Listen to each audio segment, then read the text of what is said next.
যেটা বলতে চাচ্ছিলাম যে কমলার কিন্তু ভালো বাণিজ্যিক সম্ভাবনা রয়েছে যদি সুষ্ঠু পরিচর্যা করা যায় এবং যদি ফল ধরে রাখা যায়। কারণ বিদেশি যে ফল আপনি 2 মাস যদি ঘরে রেখে দেন এই ফল কিন্তু নষ্ট হয় না। কি দেওয়া আছে আল্লাহ পাক জানে, আর আর জানে।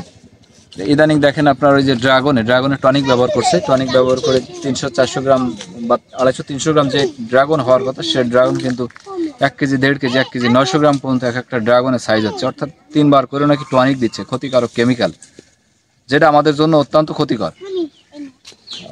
ইতিমধ্যে ইতিমধ্যে সারা বাংলাদেশে যারা এই কমলা গাছ লাগিয়েছিল, যারা কেটে ফেলছে তো ফেলছে, আর যারা কাটে নাই তারা এখন ঠিক লাভের মুখ দেখছে। আর একটা জিনিস যেটা আমরা যখন এই কৃষি অফিসার প্রমোট করেছিল, তারা যেটা বলেছিল যে এক এক বিঘে কমলা 8 লাখ টাকার কমলা। আসলে অতটা না, লাভটা এরকম না।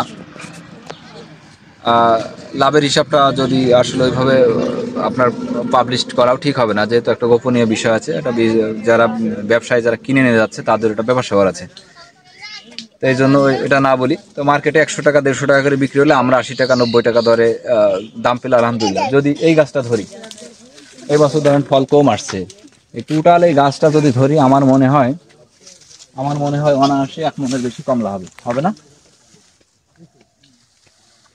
অনায়াসে 1 মনের বেশি কমলা হবে। হ্যাঁ হ্যাঁ 1 মনের বেশি কমলা হলে যদি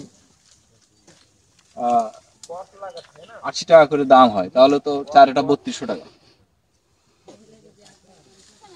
তো আসলে সব গাছ এরকম আসে না। যারা ওই ইউটিউবে যেগুলা ভিডিওগুলো দেয়, আমি দেখছি আসলে একটা গাছে ধরেন আসছে, এটা দেখাবে এই গাছে 1 মন হলো, কিন্তু স্রেফ এই গাছটা যদি দেখায় পাশের, এটা দেখে, এটা কিন্তু দেখে না। এই গাছটা কিন্তু 1 কেজি কমলা নেই।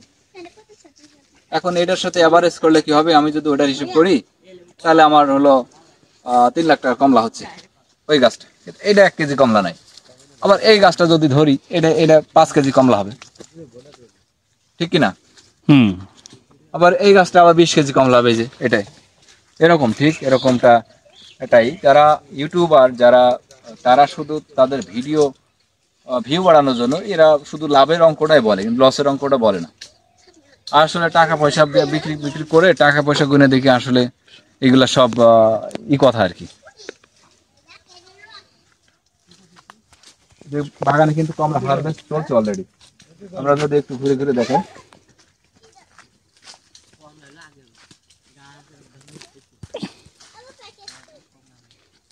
কমলা উপর থেকে কেটে কেটে এই যে নিচে ফেলা হচ্ছে, এখান থেকে আবার ক্যারেটে ভরা হবে।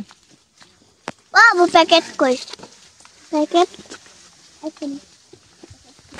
কেটে কেটে এটা নিচে ফেলা হচ্ছে, এখান থেকে ক্যারেটে ভরা হবে একটু বাছাই করে, তখন জিনিসটা ভালো দেখা যাবে। গাছে অলরেডি কাজ চলতেছে।